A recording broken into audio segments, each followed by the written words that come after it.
Hi everyone, my name is Grace Martin and I'm going to be showing you how I align the learning outcomes using TEKS Essential Knowledge and Skills, also known as TEKS, and how I created rubrics in Canvas to support the learning outcomes. When designing this course, then my target audience is 6th and 7th grade students, so it was essential that the learning outcomes were not only clear and measurable, but also aligned with TEKS standards. The TEKS provide a solid framework that ensures that students are meeting the required educational benchmarks for their grade level. To start, then I carefully reviewed the relevant TEKS for science, focusing specifically on the standards related to ecosystems, biodiversity, and environmental interactions.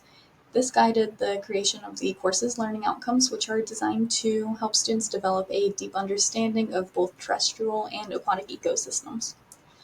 For example, one of the primary objectives in the Exploring Ecosystem course is that students will be able to identify and describe various ecosystems, including their biotic and abiotic components. This objective directly aligns with the TEKS requirements for understanding interactions within the environments. And on the screen, then you can see just a few of the TEKS that it aligned with, not only with the 6th and 7th grade science, but also with the technology standards. In Canvas, I made sure that these learning objectives are clearly stated at the beginning of each module and revisited throughout the course. I've also placed it in the student's syllabus, so they're able to see it whenever they need to, and as will parents be able to. And to show it here, the learning objectives are clearly stated at the beginning of each week. By placing these objectives up front, students know exactly what they are expected to learn, and they can track their progress as they move through the content.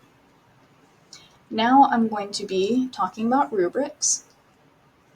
So with rubrics, they are a crucial tool that ensures that assessments are aligned with the learning objectives and in Canvas, I created detailed rubrics for each assignment, including the Ecosystems Diorama project, where students are required to build and present a model of the chosen ecosystem. Here, then, you can see some of the alignments that I am going to be working on throughout the course, and I have divided them up to make sure that they are easy to navigate and easy to access.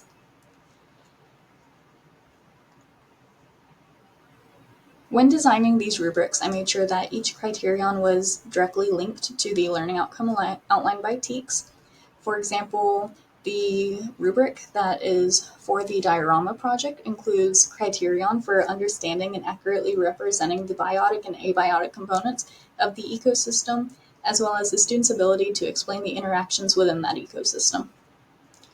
Each criterion is weighted according to its importance. This not only helps students understand that they will be assessed, but also aligns the assessments with the educational standards set by the TEKS. Again, then that is the TEKS Essential Knowledge and Skills. By aligning these outcomes with the TEKS and using rubrics that reflect these standards, I've ensured that students are not only engaged with the material, but they are also meeting the necessary benchmarks for their grade level. This alignment makes the learning experience more cohesive and meaningful, as the students can see the direct connection between what they're learning and how they're being assessed. Rubrics also provide a transparency to students and parents alike, and they can understand what is expected for each assignment. This clarity helps the students stay focused on their learning goals and gives them a fair opportunity to succeed. Thank you for joining me today. I hope that this gives you a better understanding of how aligning outcomes with TEKS and using rubrics in Canvas can enhance the learning experience for our students. And following this video, then there will be an additional video that gives a complete overview of the course and how it is set up. Thank you.